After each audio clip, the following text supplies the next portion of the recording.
Friends company पे ready बर्तमान breakfast करी कंपनी जीवा मिसेस मेडिकल इश्यू चली कि हाथ गोड़ संभाली होनी से काम कर दूची मत मुझे हेल्प करे किंतु कौन करी कंपनी करी कि आड़े करी सकाल सकाल परोटा खाई जीवा भल लगुन ते हाथ गोड़ संभाल पार से काम कर दूची एकुटिया जेहेतु रही पारुनी गला काम दाम कर दूची टी पेट तार दर्ज होची एमती चलती तो जीवन सांग मैंने देखु परोटा सहित आचार खाई आज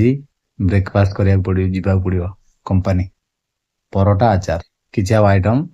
हो पारानी सका तो पेट दर्ज तार हो कौन कर तथापि उठिकी मुझे कहली होटेल रे खाईदेवी ना सी देख परोटा करदेला जहाँ जमी खाईदे कंपनी जीवा आसिले देखिया कौन हो कौन नहीं।